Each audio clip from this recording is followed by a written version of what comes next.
Warning, censorship. Warning, censorship. How far are you personally willing to take this? Are you willing to go to jail if they say that you've been found in contempt? Absolutely, absolutely. I mean, if I'm not willing to do that, then I question my calling. I question being a pastor, and I'm not willing to pay the price. I trust it doesn't go there, and of course the congregation wouldn't hope that it's not going there, but if that's where it goes, then that is just like Pastor Coates did, then as pastors we're willing to pay that price. Our freedom, our God-given freedom is well worth that. I mean, we can't let it slip. Katherine Krozonouski here for Rebel News.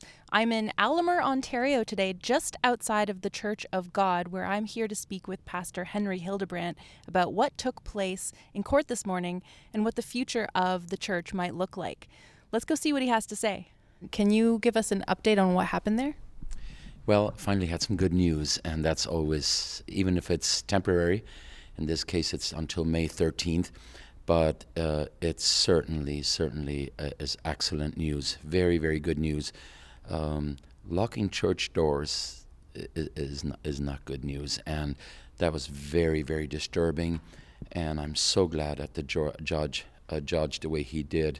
I think he made a very, very important point when he says that if I lock the church, am I not just locking a location, which means we're going to go somewhere else, right? So you just cannot stop this. And I think this morning what really enlightened me in the whole situation too is when the Lisa from the Justice Center was saying that the government actually is making criminals out of law-abiding citizens, because they already know we didn't just start this. Church is foundational. God-given freedom, our freedoms came by the Christians, by the church.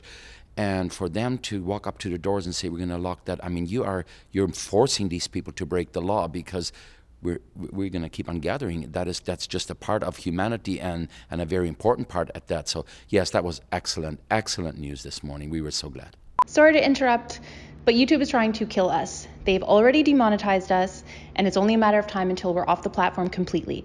If you don't want to miss any of our content, go to rebelnews.com and subscribe. Okay, do it now. That's so wonderful. So May 13th is the next important date, and they are going to decide if they are going to proceed with the locking at that point. Is that what's happening? So I think there's more things to be considered. There's of course, the health unit is telling us that the reason they want these stores to be locked is because of the virus, but that we have to have that has to be proven. There's not enough proof. It's not enough. Maybe we could say the proof that they have given us is paper thin. It's on paper, but where's the proof for it? So they should have to tie actual cases to this gathering, and they're not able to do that as of now. They haven't been able to, and we have been gathering the last 13 months and try to do our best, and not meaning to be provocative, but I mean we just keep on going. And we were actually one of the first to lock down when they said we need a 2-week lockdown. Absolutely, if that's the case. But since then, as you well know, if this virus if 99%, over 99% of people come through this, why are we doing what we're doing? And especially churches. I mean, you look back to this day, churches are not taxed for the reason. I mean, everybody knew. I mean, you look at previous people. I mean, even our Prime Minister's daddy signed the Charter of Rights, and then long before that, 20 years before that, the Honourable Diefenbaker said, "I am a Canadian, free to speak." Where is that going? And with censorship these days, I mean, you just wonder, okay, so how long until, if these doors are closed, what's next? So Canada, underground churches, and Cuba has to call us and ask us, how are your churches going? And maybe one other point, when Jason Kenney, who's premier now in Alberta, he just a couple of years back, he invited the whole world and said, if any of you are living in religious persecution, come to Canada. Well, if we bring them here now, they'll have to help us first tear down the fences and unlock the doors.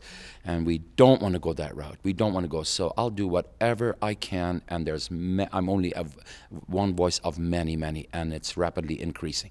Yeah, that leads me to my next question is, we have a pastor, James Coates, in Alberta, and he, as you know, he's been put in prison, or not prison, jail. He's out now, but how far are you personally willing to take this? Are you willing to go to jail if they say that you've been found in contempt? Absolutely, absolutely. I mean, if I'm not willing to do that, then I question my calling. I question being a pastor, and I'm not willing to pay the price. I trust it doesn't go there, and of course the congregation wouldn't hope that it's not going there, but if that's where it goes, then that is just like Pastor Coates did, then as pastors we're willing to pay that price. Our freedom, our God-given freedom is well worth that. I mean, we can't let it slip. I totally agree. Do you feel a lot of support from your community and from other pastors in the area? So as far as the congregation is concerned that gathers here, there is very, very strong support, very, very strong support, basically 100%.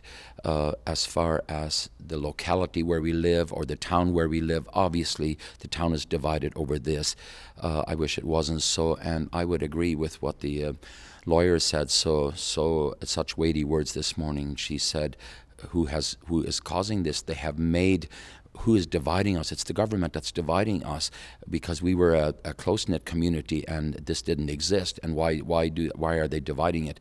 So, yes, we're going on regardless of the consequences. Well, that's wonderful. Do you have a message to other pastors who are weighing the pros and cons of doing what you're doing? So my message to the pastors is, and I understand some of them are afraid of this, others are afraid of something else, but look at the bigger picture. Look at where the God-given freedoms came from. Don't buy into it by just saying, well, I'm just going to be nice and we're going to obey whatever the government says. Remember, we have something else to obey before the government, and that is God and His Word. And go beyond that. Look at our Constitution. Look at the Bill of Rights. I mean, look at what's there. I mean, the very first thing they're addressing is the supremacy of God. They knew that. Let's not lose it. So that's my message to the pastors: is look at the bigger picture. Don't just try to see if we can get by and say, well, we can do this virtual. Yes, we can a week or two, but that's not gathering as the Bible calls gathering, and that's not what humanity needs. We must be. How are we going to baptize? How are we going to marry people? How are we going to bury people? It's just not right. That's something that I was thinking about just the other day. Like, they've stolen a year of my life, but I am not in a position where I'm, I don't have young children who are missing out on critical, like, kindergarten years or first year of university or marriage, or I'm not at the age where I'm perishing myself and I'm not able to have my loved ones close to me. I'm fortunate, but I still feel like I've been robbed. I can't even imagine the people that you must see on a daily basis of all ages who are like, I am missing out on birthdays and grandma and funerals and weddings. It's just so tragic. It absolutely is. And I would say, and I say this respectfully, but I say I am proud of what we have done the last 13 months, because I am not guilty of having robbed them of that, whether it was the elderly. I have been able to walk with them, walk through that. Even when the 85-year-old got a ticket there, I was right by her side and helped her through this, and she's doing well. As unfair and unfortunate and wrong as it is, I mean, to me it's criminal. But anyway, I've been with these people. People have been able to get married. I mean, we've had no death, especially not of COVID. I mean, well, we had no death. So anyway, we have been able, and I feel so accomplished. I feel like I've done the right thing by being there for the people when they needed me most. Yeah, I guess that answers my last question, which is, I mean, obviously you're not going to back down, and you'd say you would go to jail over this if it leads to that, which of course we hope it doesn't. So it's really nice to see true conviction, and especially from our religious leaders in the community. And I'm not from this community, but I've spoken to some people in the community, and they really, really appreciate what you're doing here, because their churches have been closed. Mm-hmm. So for them to have a place that they can still come and exercise their religious freedom, and I know that some people don't necessarily need to gather to have their relationship with God, but some do, and I think that's important to have them have a place to go to. So thank you so much for what you're doing for the community and letting us speak to you so that we can amplify your message. Is there anything else that you want to say? Well, it's not all sad. I'm saying it is sad what is going on, but I'm saying the joy of the Lord keeps us going, and to see what I have seen in the last months, to see people come to Christ through this, people that perhaps before, I mean, some have come to me and said, I was an atheist, but something is happening to me. I mean, to me, dead religion, it's obvious dead religion produces atheists, because they say, I don't want that. But when they see a passionate, filled with conviction, this is a lifestyle. Like, to us, Christianity is serving God is not a dreadful thing. It's beautiful. It speaks to people and it draws people in. And I'm saying, let's do that. This is the time to do it. And people are looking for an anchor. People are looking for hope. And oh, how beautiful. I mean, we've waited for years and prayed and said, Lord, bring the people in and bring them. And now when they're coming, I would tell them, go away. No, I can't do that. So we will continue doing our utmost we can and do it as, I don't know if it's a word, but unprovocative, or do it the least provocative way we can. But we've got to be bold. We've got to stand.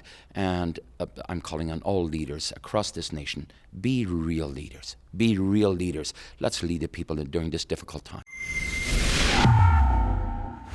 Sorry to interrupt, but YouTube is trying to kill us. They've already demonetized us, and it's only a matter of time until we're off the platform completely. If you don't want to miss any of our content, go to rebelnews.com and subscribe. Okay, do it now.